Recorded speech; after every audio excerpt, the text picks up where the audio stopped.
12, so why don't we go ahead and get started. It is my great privilege to welcome everyone to today's event, which fortunately we are able to host Minister Tang from Taiwan, who's joined us today. I should note today's event is being not only held in person, but it is also being live streamed.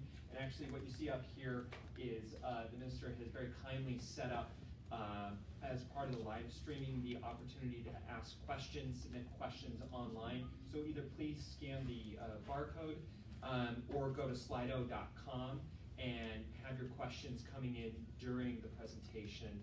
And at the end, when we open up to Q&A, we'll take some of those questions online. So my name is Professor Ben Hopkins. I'm the director of the Seeger Center for Asian Studies. We are the University Center for Asian Studies, and we have a long-lasting and close relationship with TechRo and great interest in Taiwan. And so it's a great privilege today to welcome you all to one of our annual Taiwan events. That's really all I have to say, except to introduce Deepa Lapali, who is today's moderator, and will introduce the minister herself. So,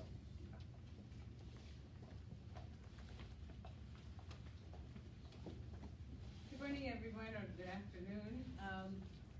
I'm really honored to be able to do the introduction for Minister Audrey Tang. When I was looking at her bio, there's so many things that one could talk about. The first word that came to my mind was wow.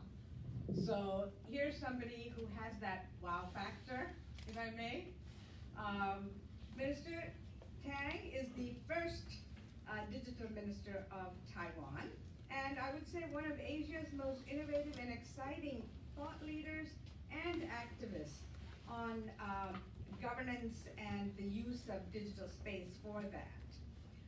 Mr. Tang serves on the Taiwan National Development Council's Open Data Committee, the K-12 Curriculum Committee, and she also led Taiwan's first e-rulemaking project. Mr. Tang works on a variety of consulting with Apple, works with Oxford University Press on crowd lexicography, and with social text on social interaction design. Also, actively still contributes to GovZero, a vibrant community with a call to fork the government, and I wanted to make sure I didn't mispronounce that word. Careful to say that. Let me just say a few things about Minister Tang that I found particularly interesting. Ms. Tang started her work with computers at a very early age. I think the first thing that she did was create an educational game for Minister's younger brother. Also showed, I think, a lot of personal courage because at 15, left school with the blessings of the head teachers and went on to start a company of many companies along the way. And at the ripe old age of 33, I think, decided to retire from private sector and focus on the public sector. And so really wanted to, I think, what the minister has called deliberative democracy, to start that kind of a movement on that. And finally, when in 2016, when the minister was asked to be the first digital minister and join the government, apparently she was asked to write a job description. And I happened to read the job description online. It was a poem, which was, I think, very innovative, very inspirational, and very intelligent, and kind of irreverent and fun. And I had a feeling that those words probably describe the minister herself, personally and professionally. And so with that, I would invite you to come up. And just one small thing I just also wanted to mention that I haven't.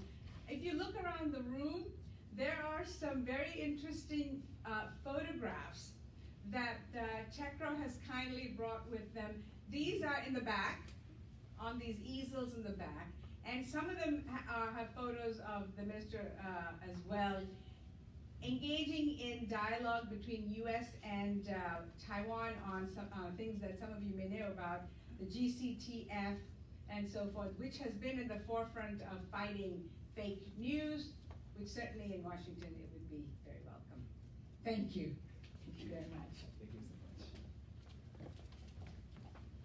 All right, really a pleasure to be here to share with you some stories, and I see that people online have, or even in the room, have already started asking questions, and so may I remind people to like each other's questions. The questions, the most number of likes flow to the top, and top questions get answered faster, like this one. So what does fork the government even mean? So in computer programming, fork means taking something that's going to a direction and change its governance model by splitting the governance committee and developing it in the other way. But it doesn't actually destroy the original work. It actually creates a copy. And so you hear it in Bitcoin, blockchain governance, and other ways that basically says, take something and run to a different direction with the hope to merge in the future. And so the GovZero community does that professionally. GovZero is a domain name that is literally G0V.tw.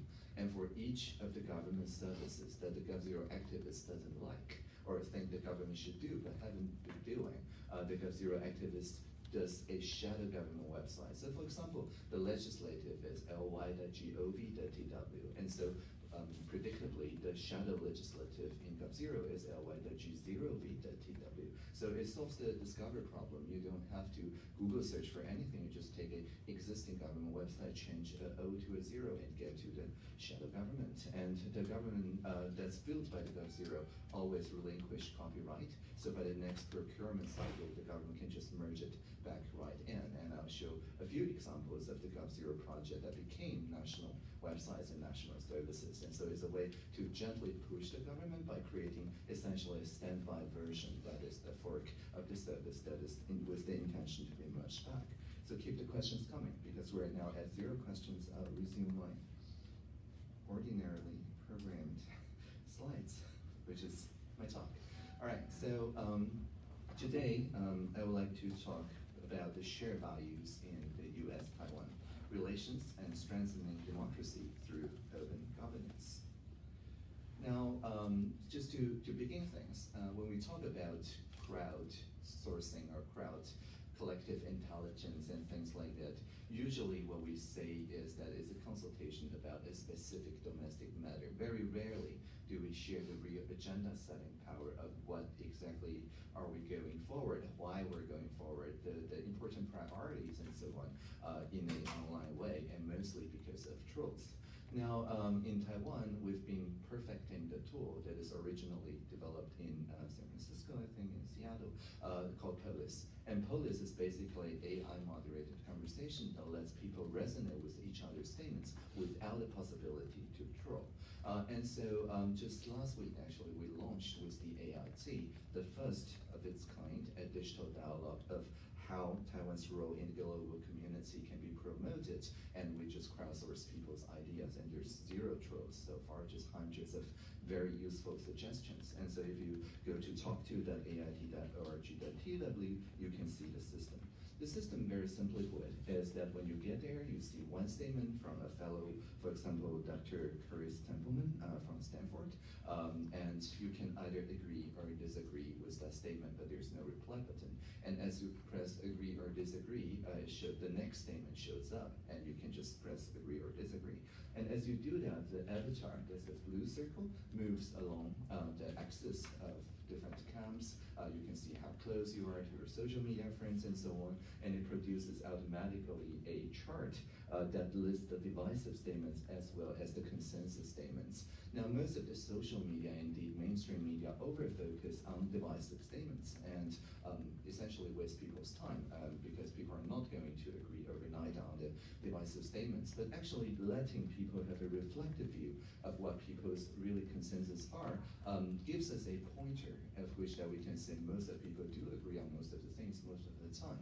And that enables the US-Taiwan relations to go forward, because by the end of each 2-month cycle, the AIT will run a public forum that invites live experts and AIT personnel to discuss the top resonating statements and how it may be integrated into the US-Taiwan relationship. And so the 4 promotes is going to be the 4 topics the next 8 months or so, and I welcome everybody to participate. And one of the most resonating statements colored red here is from Dr. Templeman here, so I'll just read it aloud. Taiwan is on the front lines of global confrontation with authoritarianism. Taiwan can work with the US to promote our shared values of protection of rule of law, freedom of speech and assembly, religious tolerance and pluralism, and the voice of ordinary citizens in government. And I think this kind of system explains the part about voice of ordinary citizens in government. But of course, the other shared values are very important as well, especially that we're really in the front line confronting authoritarianism. This is from a website called the Civicus Monitor, where the human rights activists use to monitor how free any given country are, and it's in the level of open, narrow, obstructed, repressed to closed, based on how many human rights violations or violations on freedom of speech and assembly and incidents and so on. And as you can see, in our part of the world, Taiwan is really the only place that can be called fully open, meaning that there's no obstruction whatsoever on people's freedom of speech and assembly. And so this is in direct contrast with a nearby jurisdiction, the PRC, which is evolving very quickly to a different direction. And so I'll just make a couple quick contrasts. For example, with the relationship between the state and the citizen, people have perhaps heard of the social credit system that is coupled with a mandatory education app, and that is in the PRC, and people are blocked of freedom of traveling and of assembly and so on because of their lack of conformation to the social credit system. Whereas in Taiwan, we use exactly the same internet technology, but the other way around. We make the government transparent to the people. And this is the inaugural GovZero project, actually. It starts as budget.govzero.tw. This shows an interactive chart of all the different budget items in the national budget, and people can drill down to each of the thousands of year-long projects and see all the KPIs, all the procurements made, all the different assessments that the National Development Council did, and so on, and the real-time commentary. Now, while back in 2012, the commentary is mostly people chatting among themselves. Now it's part of the national regulation. So in the e-participation center, join the gov.tw, not only you can see the budget, but you can also participate in the agenda setting. And once people comment on any piece of budget, the Korea Public Service dedicated to just respond immediately without actually going through middle persons like the MPs or the mainstream media. And that actually enabled the MPs and mainstream media to have a lot more open source intelligence and to work on top of that to give more good investigative reporting. And the public service doesn't have to pick up 30 phone calls one after another asking about the same thing, essentially. And so while there was initially some resistance, now all the different ministries have adopted. And so you can see literally our budgets there. And so making the government transparent to the people, not the other way around. And another contrast could be made between the state and the private sector, whereas as we understand that now even in Hong Kong, but mostly in PRC, any company above a certain size need to have a CCP or party branch. Now in Taiwan, it's the other way around. Our regulatory co-creation system, or sandbox system, is designed so that instead of the party or the ruling party or the state directing the direction of the companies as those party branches are wont to do, we ask the companies to essentially break regulations and let us know about it. The sandbox system is designed so that anyone can work with any municipality and say, hey, I want to experiment in platform economy, in AI-based banking, and self-driving vehicles and whatever that our regulators did not think about. And so we agreed to not fine them or punish them for a year. But in return, they must engage in open innovation and share all the data and assessments with the wider public. And so by the end of the year, if the public thinks it's a good idea, then it becomes regulation, basically. And if the public doesn't think it's a good idea, well, we thank the investors for paying the tuitions for everyone, and the next innovator needs to start somewhere after that, right? And so this is basically having the social innovation leading regulatory innovation. It's pioneered in the UK with fintech, but we're now really using this model for pretty much everything. And so, as Vice President Tan said last October, I believe, Taiwan's embrace of democracy shows a better path for all the Chinese people. Indeed, I would say all the people. But on the other hand, this actually creates a contrast to the kind of legitimacy or lack thereof of the PRC, and which is, I think, partly why the PRC have been kind of aggressing lately. And this background is kind of a inside joke. It's a censorship of a pretty harmless popular game called Devotion on the Steam gaming platform, just because the red seal there happened to contain the name of the President Xi Jinping, and that's the only reason. Otherwise, it's a really harmless game, but they get censored nevertheless. And we see a lot of such kind of bravado and all sorts of different confrontations, and even flying the jets over the middle of the strait and things like that. And I think none of these are projection of power. None of these are power projections. They are projection of insecurity. And so, but of course, Taiwan is not alone in facing such aggressions, especially around the AIT at 40 events. We have many supporters coming from the US, and we launched the digital dialogue. Even though the day we launched the digital dialogue, there's large-scale military action in our surroundings by the PRC. I think that again shows the insecurity. But in any case, we are very welcome our international like-minded countries in support of furthering our democracy. And so I'll just say a couple of things about protecting the security of our democracies that we've been developing in the past couple of years. First, we're securing our elections against foreign tampering. And tampering takes many forms. It could take forms of precision targeted advertisement over social media or regular media. And this is actually something that we've seen worldwide, that people basically weaponize social media in order to influence elections. I think that is also because Taiwan has one of the world's most advanced campaign donation laws, the most transparent one, so that all the donation record is actually going to be released, I think this June, for the previous election in machine-readable format, essentially Excel spreadsheets, and like individual records, not just the summaries and so on. And because we're that transparent, that means that people, and of course only domestic people can donate to campaigns. And so people with other means of influence usually choose advertisements over campaign donations in order to support their candidates. And so we're changing our laws, quite a few laws. We introduced the equivalent of the Honest Ad Act here in Taiwan's legal system. It's currently in the parliament, going to be passed soon, that we hold campaign donations and advertisement over social or any other digital media to the same standard for radical transparency, and we're making sure that any disinformation campaign, the narratives gets exposed, and we develop a notice and public notice system partnering with the E2E encrypted chat application vendor Line in order to put digital accountability, so that when people see us spreading disinformation, there's a counter narrative showing in the same tab, in the same app, and that we attach such clarifications in real time in partnership with our civil society fact checkers. And in this, I think the US has played a really good role, a positive role, through the GCTF training framework. I think I'm in that photo.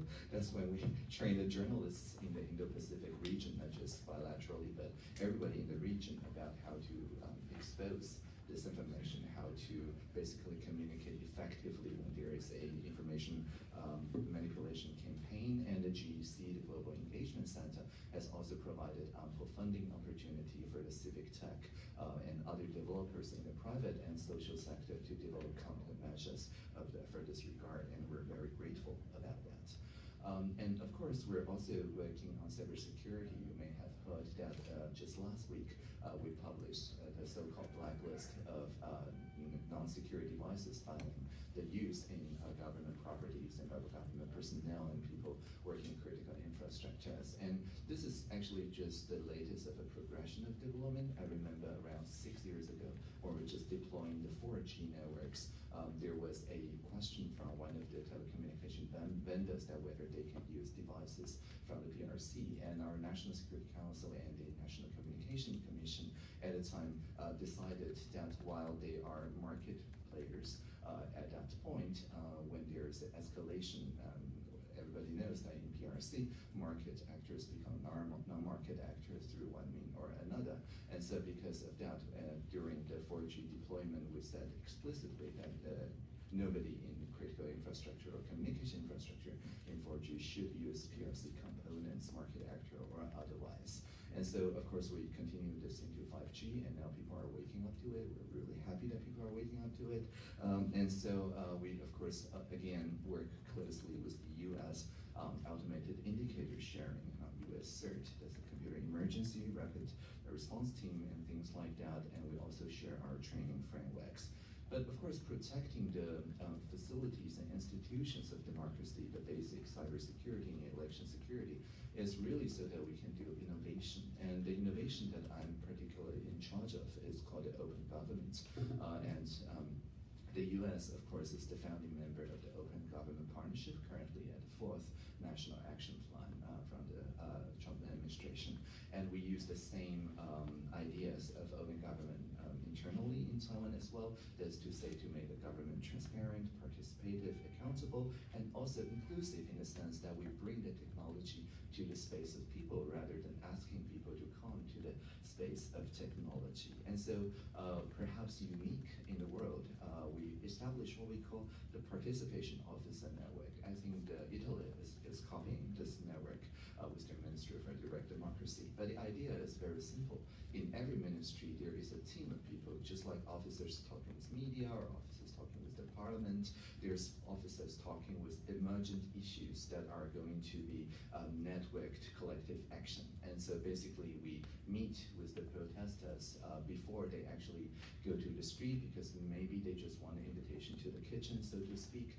And so we co-create solutions on any and all emergent social and cross-ministerial interagency issues. Indeed, my office is like 22 people, and in Taiwan's 32 ministries, I can poach at most one person from each ministry. And so this is an entirely horizontal, cross-cutting interagency digital strategy. And the PO network, extended network, is about 100 people strong in each and every ministry. So whenever there is for example, e-petition and so on, we work on collaborative meetings that invites all the stakeholders together, and we indeed travel to the place. For example, this is Hengchun, the southernmost of Taiwan, and a popular tourism place. They petitioned, many thousand people petitioned for the deployment of Black Hawk helicopters to their local airport to serve as ambulance cars, because they're like 90 minutes away from any major hospital, and I think accidents are sometimes fatal because of that.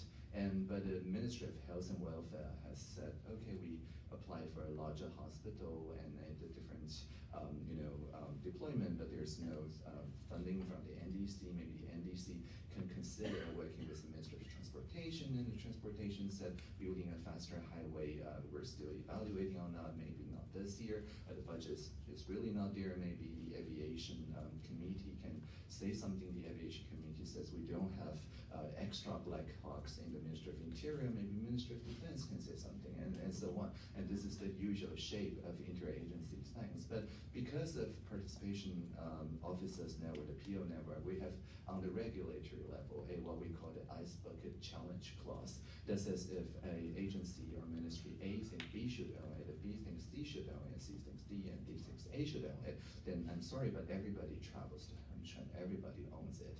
And so like 6, 7 actually ministries all traveled with me to Hengchun, and we met with all the local stakeholders and using exactly the same live stream and Slido and so on technologies to pinpoint exactly the common values across all those different positions. And we understood finally that people want to trust their local clinicians more, and at that time they don't even have the place to serve as dormitory or to do training, and so things like that. And so we settled on a plan that is actually what we call Pareto improvement, that leaves nobody worse off and improves people's life generally. And because it's live streamed, so the legitimacy is really, really high. People can really see that all the different interactions locally have, after summoning us to Hengchuan, agreed on this solution. So I talk with the premier.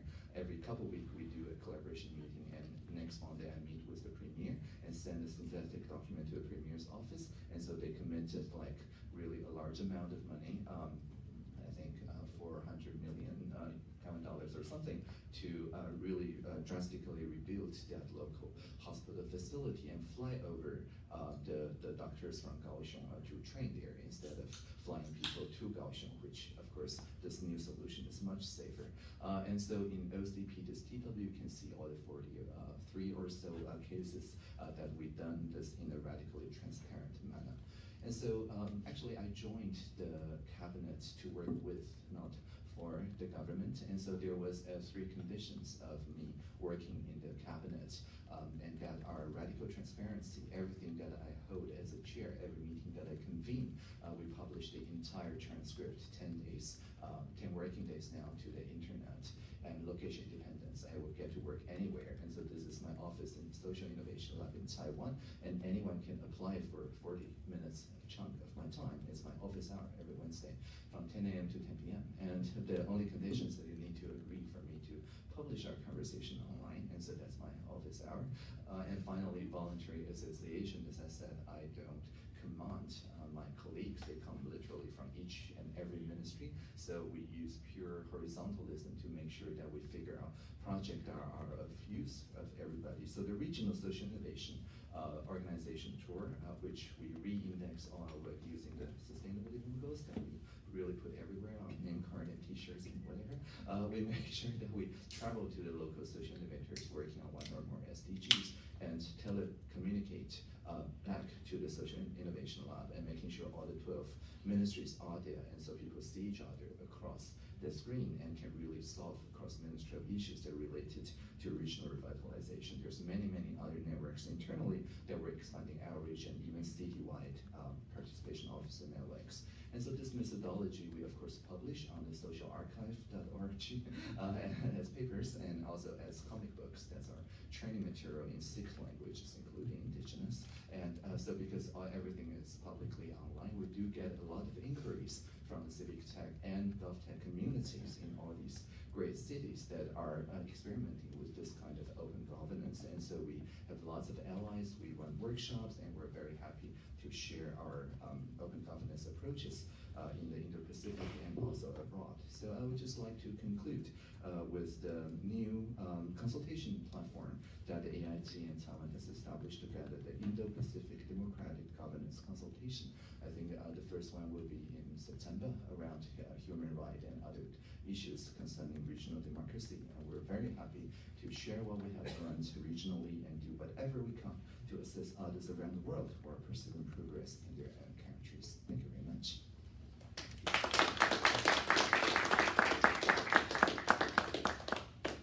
Thank you very much, Mr. If you could join us at the table Yes. for the next part. Thanks so much.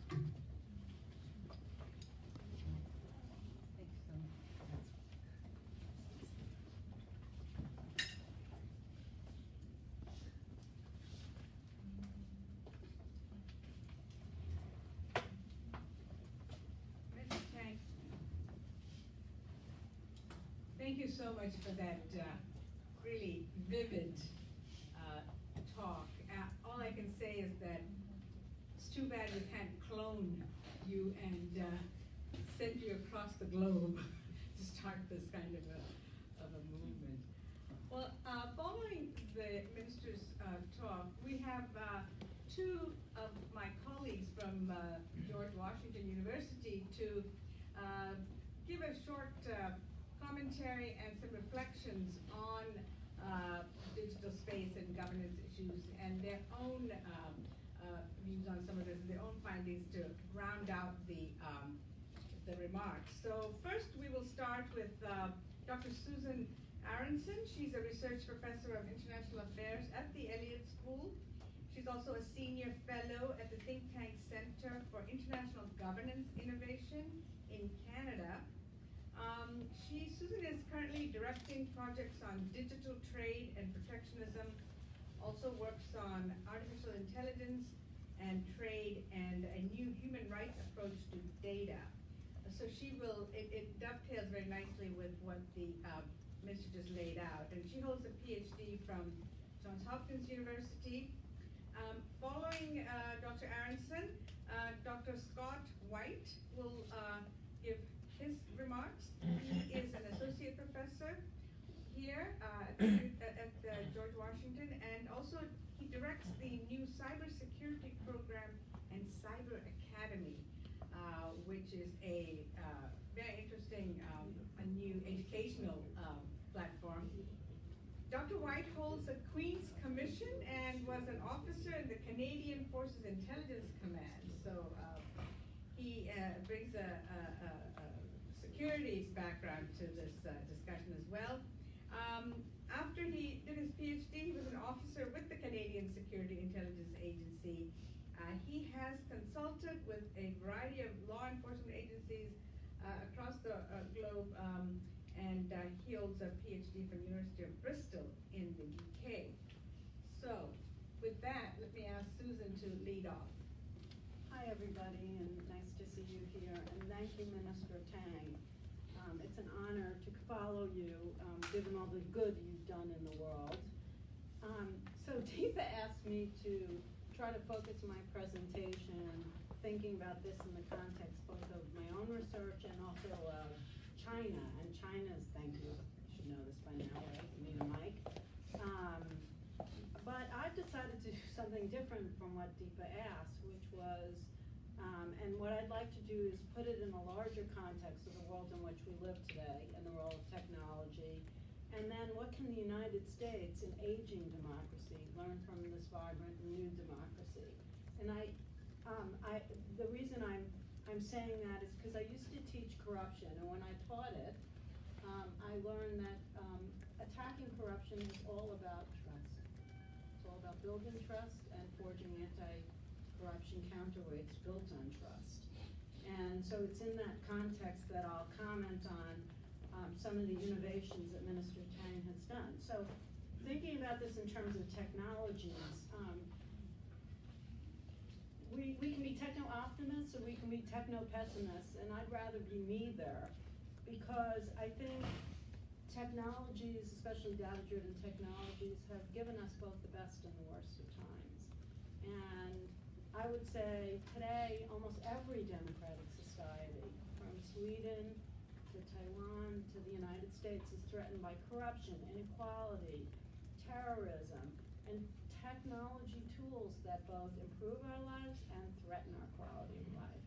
And one reason I think is that these new technologies contribute to a decline in trust and a rise in distrust, right? They're not the same thing. Two very distinct things. And trust is the social capital that enables good governance and the rule of law. But no one knows how to build trust once it's lost, okay? And that, I think, is a key problem if you want to achieve good governance. So let's compare the United States and Taiwan. Trust in government has been declining, and in institutions in the United States has been declining for a really long time. In Taiwan, it seems to be, obviously in some areas it's declining, but in other areas it's on the rise. So Minister Tang has said her approach builds on trust, and her premise is, from what I read that you wrote, is that if the government trusts the people with agenda-setting power, then the people can make democracy work. Right. And so what has she done to achieve that objective? And that again, I'm not criticizing it, I want to highlight it. So she's created a multi-pronged strategy, an infrastructure for a more effective feedback loop, right? So individuals can influence government, and government hopefully hears what the people are saying and responds to it. And I think her idea of participation officers is really quite brilliant. The problem is it does nothing to really build that trust. And I think that's something that you need to figure out how to do in a time of disinformation, misinformation, right, which is another different thing, and alternative facts. Another thing that Taiwan has done, and the minister spoke about this, is using crowdsourcing to improve law and regulation. And a lot of governments have been experimenting with this. I'm ambivalent about it, because it tends to be special interests that care about this that are involved in it. Nonetheless, I think it can build the trust. So that's why I'm ambivalent. On one hand, you don't get average people, but you do get them to see that government is responsive and you get them involved. So I think that's a really, really good thing. And I think it also seems like it started to work on issues in Taiwan. That is really impressive, a consensus approach built on dialogue. Okay, it's interesting to see, I did, okay, this is a lie, my research assistant did it, but we looked at where is Taiwan in terms of open government, governing data, and honestly, to my amazement, Taiwan, if you like beauty contests, rankings, perception metrics, Taiwan ranks #1 in the Open Data Governance Index score, and that's pretty impressive. So all those things are things that Minister Tang has achieved and Taiwan has achieved. But I want to just put it in the larger context of technological change, and then I'll shut up.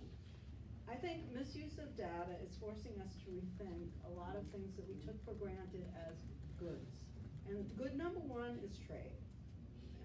In terms of trade, every government, and believe me, I've been looking, I've spent 2 years looking, every government has some degree of what I call data nationalism. They want to control certain types of data, and they have all sorts of excuses, because it's personal data, because it's secret data, etc. And that challenged us to rethink whether or not openness is an inherent good, and trade is an inherent good. And we have to think, what is a barrier to data openness and what isn't? What is necessary public policy? So that's just something to think about, and I don't know if Taiwan has thought about that. #2, more and more companies, and strangely enough, these companies happen to be US and Chinese, are organizing and owning more and more of the world's data. And I find that deeply scary, and I don't understand why more and more scholars are not thinking about this. So Google's mission, as example, is to organize the world's data. That's the mission statement of a company? Is that appropriate? And that company, which I think aims to do good, but certainly doesn't in everything, has so much of the world's public, personal, and proprietary data. And just so that you know it, anytime a company takes your personal data and creates an algorithm and tries to come up with whether it's an ad or it's a solution to a problem, that company owns that solution and owns that data. And so much of our data and so much of the solutions to many of the world's problems are going to reside in companies. And that's going to have huge effects on democracy, but it's also what we call information asymmetry, if you study economics. And other nations and companies can't effectively challenge the market power of these firms. And then finally, we have seen some of these firms, such as Facebook and Twitter, have become tools that both, on one hand, support democracy and undermine democracy. And more, these companies are being asked to do the job of government. And what do I mean by that? That is to make decisions about data. Okay, your data and my data, but also data that is essential to knowledge. They have to make decisions as to when to take it down and how to take it down and what to take down. And I find that deeply disturbing. In the future, we're going to need strategies that better help the public govern these companies as well as our governments. Better understand data use and misuse. Better understand the mixing of public, proprietary, and personal data sets. And how will democracies like the United States and Taiwan educate our citizens about this? I have no idea, but I do know this, that is going to be an essential good governance and open governance question. Thank you. All right, thank you.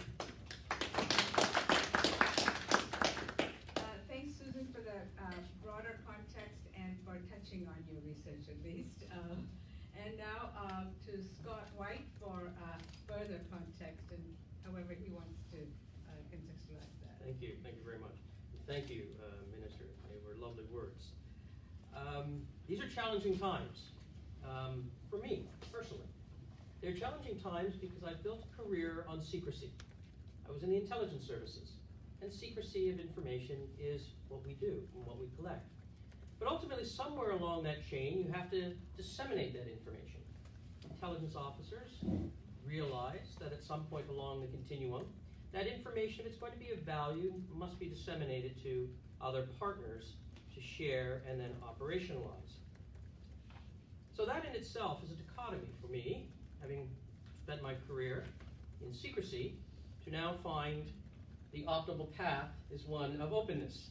You're challenging me, Minister, at my very core. The problem we have is governments need to confront the challenge of cyberspace whilst being equal and just, preserving innovation, and honoring the social contract that it has between the citizens and the state, whilst at the same time maintain security. Responsible governance, then, is new to cyberspace, but ultimately imperative. The model that our friends in Taiwan have expressed, one of openness and accountability, is a utopian state for us. But how do we get there?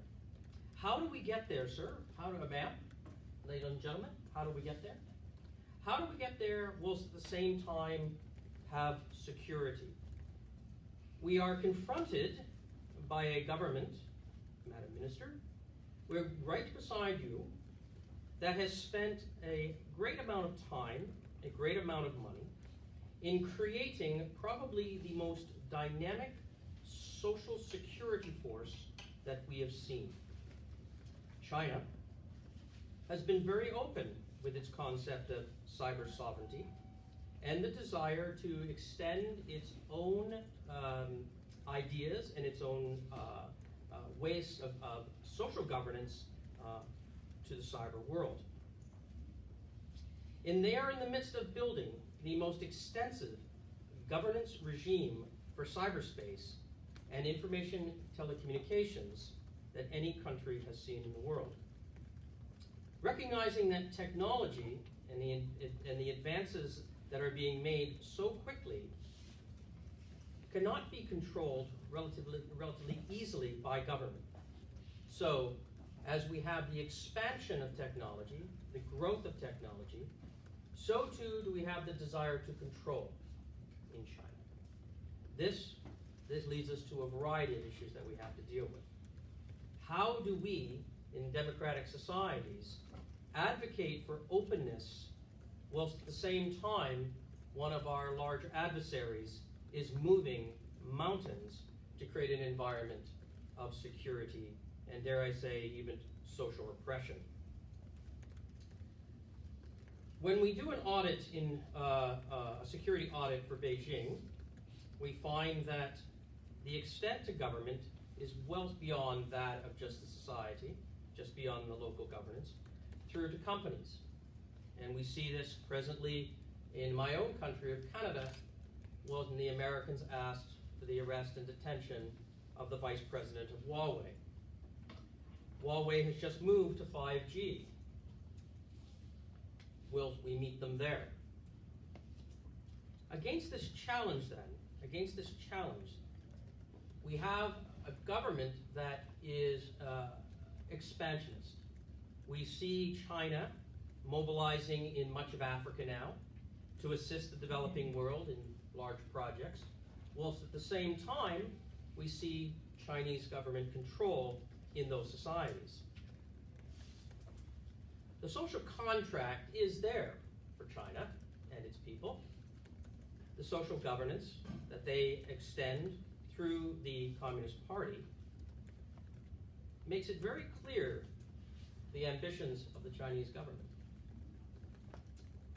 How then do we confront this government, whilst at the same time as the minister has said, create an open, honest environment for the people. That's not just an academic question for us, it is a real life question. It is a real life question because democracy is being challenged around the world today. In fact, dare I say, it is being even challenged here. Dare I say, when we have a president who on occasion will ask members of his cabinet to engage in activities which we would deem not prejudicial to the best interests of the democracy. I know that we're going to go to questions, so I won't spend too much time. But the challenge again for us is, how do we create a secure environment? We know that model. Our friends in China are very cognizant of the model they use.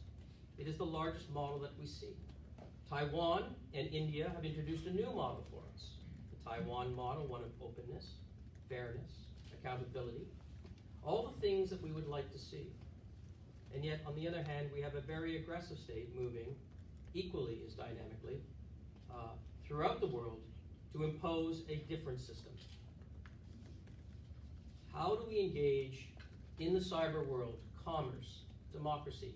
It is probably the greatest democratic tool we have right now. How do we engage there whilst at the same time protect our national security? And therein, protect the values that we share here in the United States, that we share with our friends in Taiwan: openness, justice. All of the things that we were raised on, all of the things that our security forces spend a career maintaining. This is the dichotomy. This is the problem that we are confronting with. This is ultimately the challenge for security services. I'll leave you with that, and we'll look forward to taking questions. Thank you very much. Thank you very much, Scott. I think I'm delighted that we have two commentators who, one coming from much more radical openness to a more tempered set of views that are necessary to raise, I think, at this forum. So I think, Ms. Chang, you've opened an extraordinary conversation here that we have now a variety of ways in which to address it. And I know there are many questions. I don't know what I can't see behind me, but what kind of questions we have coming up. But if you don't mind, I would actually like to take the first question, although I know there are many questions out here. I can't resist. And it's a sort of a straightforward question for you, and that is the fact that this kind of open governance and your innovative system that you've introduced provides, I think, Taiwan a very important, what I would call soft power in the international arena, regionally in particular, especially when, as you lay out the difference between PRC and Taiwan, there is that huge asymmetry of soft power, I think, in your favor. How does one, because I teach, you look at these things and how important is soft power at the end of the day? I have some students here. How do you, Ms. Chang, how would you formulate the use of soft power in projecting Taiwan in the international and regional setting? Certainly. So my name card literally has a picture of the United Nations Sustainable Development Goals, which I wear also, and prints underneath it the slogan, Taiwan can help, which is a trending hashtag in Taiwan occasionally. And so Taiwan can help, I think, summarizes how we're posturing to the international community, basically saying that in the UN Sustainable Development Goals, because it is collectively agreed by PRC alike, by year 2030, we're going to focus on 169 issues in 17 categories. But mainly, the issues are structural, and they can only be solved if across sectors people have reliable data, people can build partnerships on the reliable data, and if the innovation is open. And Taiwan starts to offer in medical governance, in the the air quality and water quality and what we call the civil IoT system and so on, we've all built in an open source way system that people can readily use without getting controlled by people in Taiwan. So you don't have to be subservient to our innovations and knowledge to use and contribute to our open collective innovations. And so that's actually the main message during the UNGA. I was in New York that I sent to our partners and my counterparts in all countries that you know, in any and each sustainable development goals, there is models in Taiwan that we can offer to help in a non-colonial way. Okay, thank you so much. All right, the floor, I will now open the floor to questions as well as the virtual space here. Anyone from the audience? In the flesh always takes priority. Yes. And when you ask the question, please do identify yourself. Yeah. Yes, the gentleman. I think we have a, yeah. Thanks, Neil Bosner. I'm a disaster researcher doing work in Taiwan and Japan. My question for Dr. Aronson, I think, how do we deal with this conflict I see between soft power and trade? When President Trump just put in the tariffs against China, there was a big article in the paper about a soybean farmer out west who's really upset because now he can't sell his soybeans to China and get the money he wants. And it seems like that fellow really doesn't care that China is throwing Muslims into concentration camps or undermining universities around the world. He just wants to sell the soybeans and make money. So how do we deal with that? How can that be addressed of this way that trade in a way is undermining the whole democratization of soft power business? Or to put it as I think Lemon said, what did he say, the capitalists will sell you the rope that you can use to hang them with, something like that? Actually, my true area of expertise, the bulk of my research has been on the relationship between trade rules and human rights. And it's very difficult to measure how trade affects human rights, right? And I think your question is such an important one. I very much appreciate it, but I think you're conflating two very different things, if I may. First thing is the problem that the farmer doesn't think about the connections between trade and human rights? Is the problem that that Donald Trump doesn't care about human rights and is using trade policy as his main tooth to bash a wide range of countries, including our allies? Is the problem that we all don't understand how trade can enhance human rights, and it can do so directly, indirectly, and over time, right? And I would argue that China teaches a lesson that you do have more leverage with more trade, but I think we're losing that leverage. But that doesn't mean that it will directly enhance human rights. And in fact, it can have simultaneously terrible effects on many human rights. But it doesn't seem to me that the problem is with the farmer. The problem is us, that we didn't do a good job of educating the farmer about the relationship between trade and human rights, which is complex and not so black and white, right? I have strong views on it, which is I think more trade over time tends to yield more human rights, but it depends on the human right, and we just can't bully China into changing its, that authoritarian regime is determined to stay in power, more trade, less trade, whatever we do. Given that that's a reality, how do we have more leverage over China on these issues? I believe it's by partnering with other nations to work together to change the behavior of China, but we're not doing that. And I think that's the more worrisome problem. I think it's very hard. As more China, I was recently in Switzerland, and it looked to me like I saw an awful lot of Chinese tourists. So more Chinese people have the right to freedom to see other countries, to get educated in other countries. I hope they'll learn something about democratic values. That's through more trade. What a long-winded answer. Thank you for asking. All right, thank you. Yes, gentleman in the back, and then we'll take a question from the. Great. government. I wondered, in Taiwan, are they addressing the situation in transportation such as airbag issues by using digital technology to track and follow problems like this and require repairs to the vehicles? It's an international issue. We have the problem here, we have NHTSA. And the success here has been generally fairly decent, I understand, in automobile repairs. We now have the new situation with problem with aircraft repairs, and we have issues on a new aircraft after certification. Are they looking at this in Taiwan for U.S. Aircraft, and are the, say, Toyota and Lexus vehicles, which have suffered many problems with unintended acceleration, has that been addressed at all? And I think digital is a way of following a lot of this. Yeah, sure. So, yes, but I don't have many specific details, but I do personally work on 2 cases that may be relevant.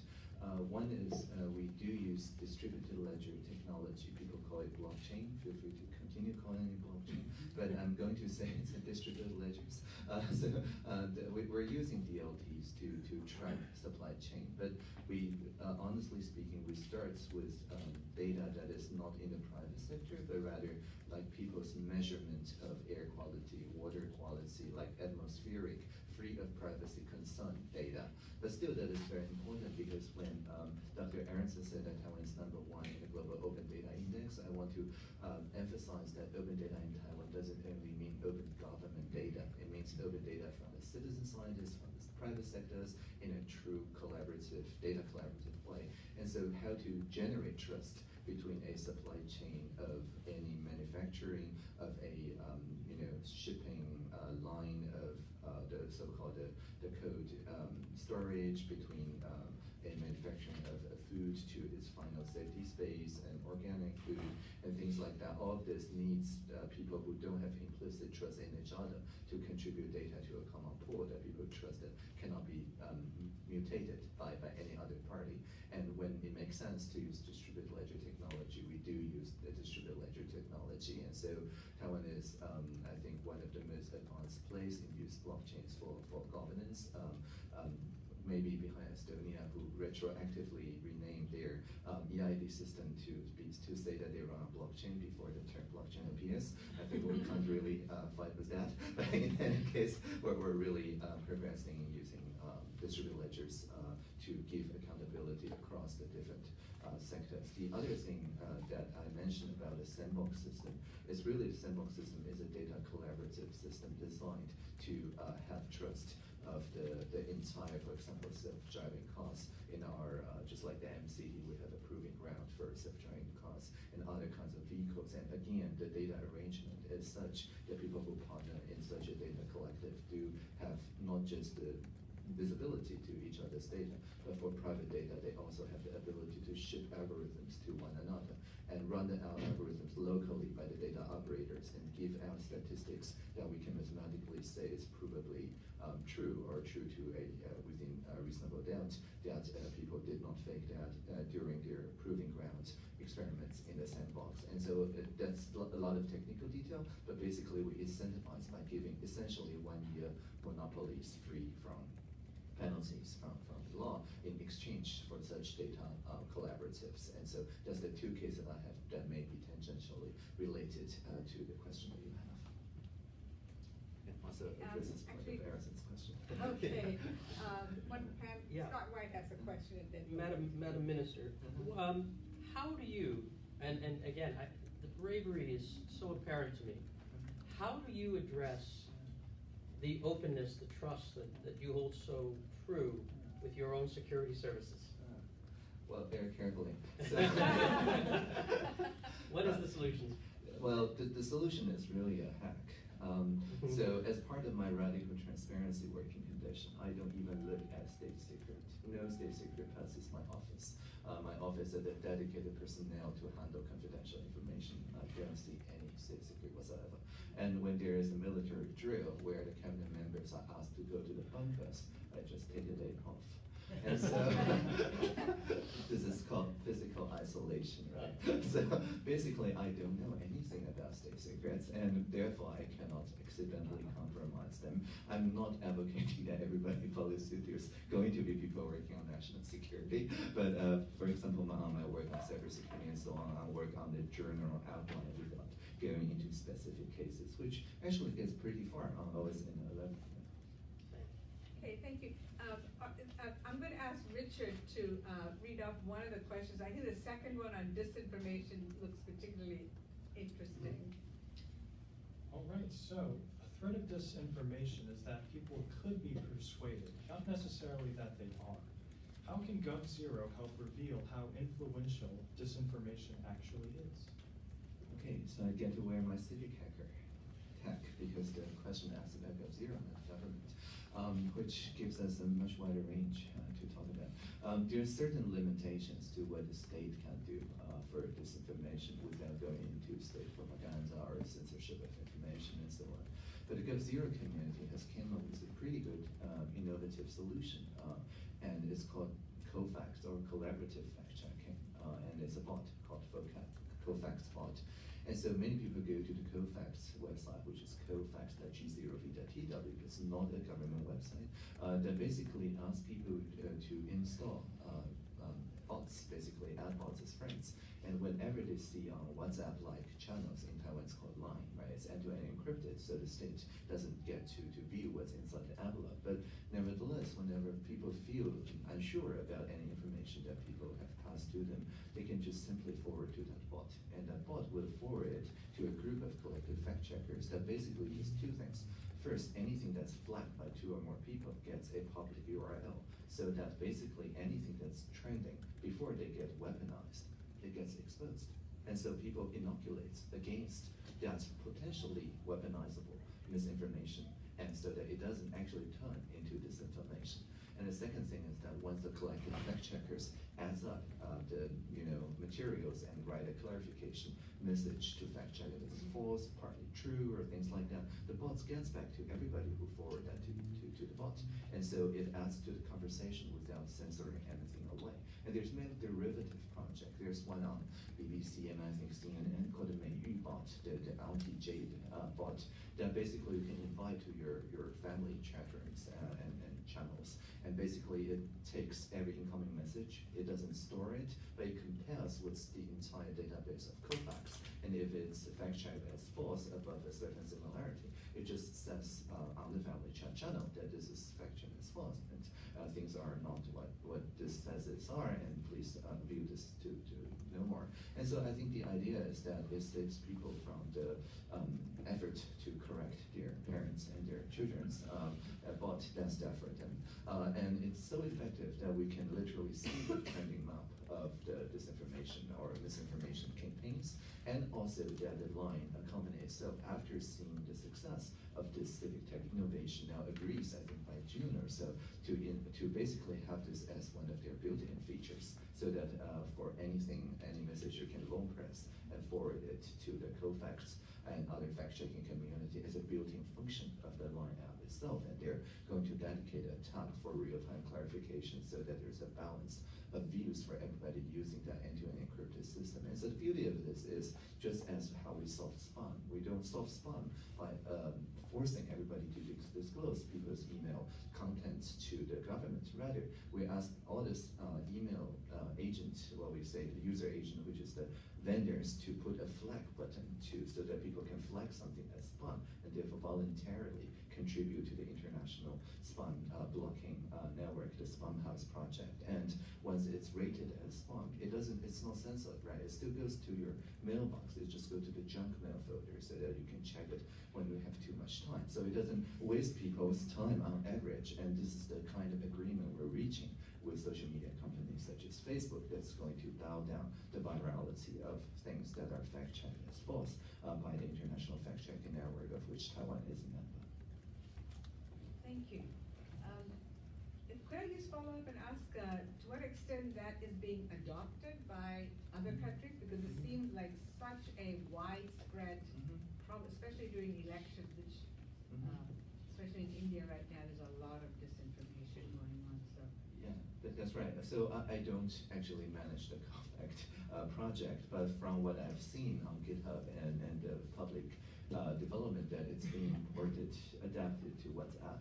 And I think any local, because this really is a social construct, we have received a lot of interest from like the Code of Japan and the Code for All Network internationally, as long as there is at least like 3 or 4 people who agree to meet every week to look at people's flag as rumor messages, you can get this crowdsourced fact-checking going. And so I think there's many early attempts at the moment, but I don't have any numbers as of whether it gets to the same degree as Line in Taiwan. I think that's also because Line is not operating in the entire world. It is entirely within the East Asia region, and so it basically chose Taiwan as the pilot site and see whether this digital accountability design actually makes the disinformation issue at least more visible to the research community. If it does work, I'm sure that other E2E encrypted channels like WhatsApp and so on will learn from this effort.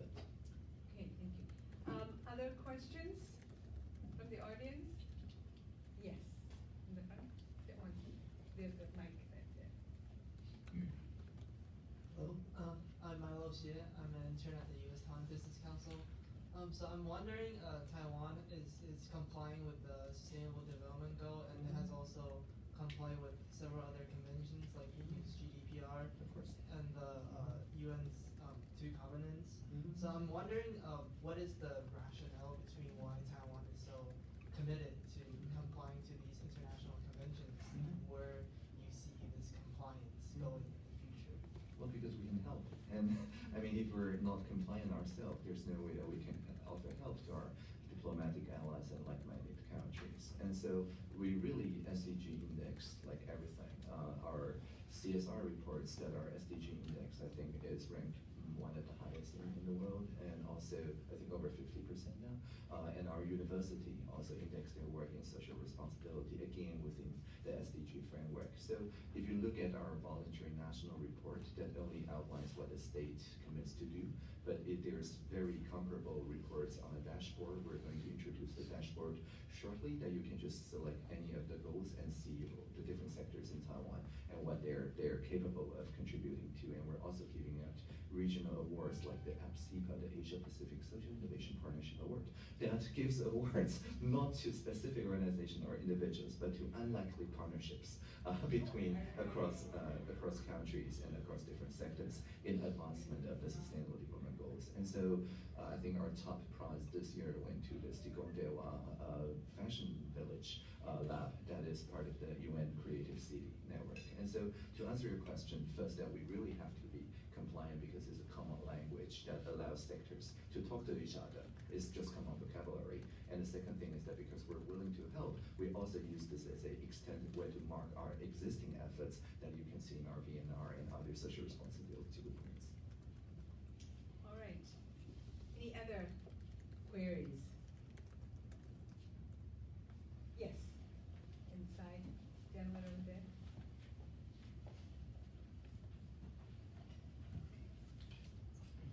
My name's Steve Traver. I work mostly security issues related to Taiwan. And of course, our primary concern are physical kinetic attacks and making sure the country's prepared to deal with that. But our discussion today gets to a wholly different sort of threat that we're very worried about in supporting our allies in Taiwan, which is a cyber attack, which we've brought up, and I don't want to get into the details of the nature of that attack and what might happen and so on and so forth. What I'd really like to hear from someone who is dedicating their life to working with the young people in Taiwan, any kind of a sense from you of, do the young people in Taiwan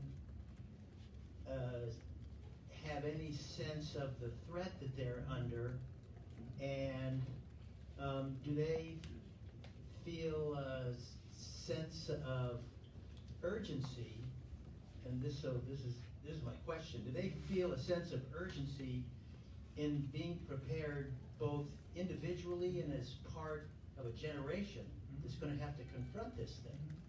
Thank you. Right, the answer is an unequivocal yes, but I wouldn't say that before 2014. I think 2014 really is the watershed year with the Sunflower Movement and the Occupy movement, where young people literally occupied the parliament for 22 days to put a stop to the cross-strait service and trade agreement that was just fast-tracked through the parliament because somehow constitutionally loophole makes that it doesn't have to be subject to the same process that all the bilateral agreements have to go through because Beijing is a domestic city of Taiwan, you see. But in any case, in 2014, that constitutional loophole was viewed with some tolerance by general population, but the Occupy really brought it to everybody's mind that we do have this constitutional loophole going on, and people are willing to go to the street, 500,000 people on the street, many more online, and I was one of the persons who maintained the communication framework during the Occupy. And so after the Occupy, I would say the younger generation do feel a sense of urgency of protecting our democratic way of life, and also that it made, for example, cyber security a very popular choice of career for young people.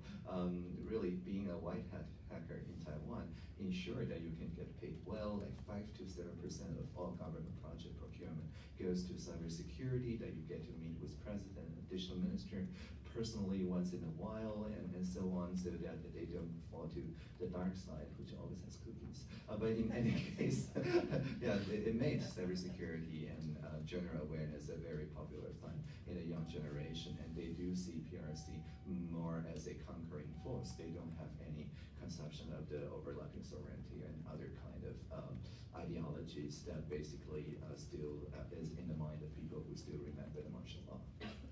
Thank you. All right, we've actually come to the end of the program. I want to just make a couple of announcements. One, this is the last week of class, so I want to thank those of you who, I know you're very busy, those of you who came to hear the minister and others speak.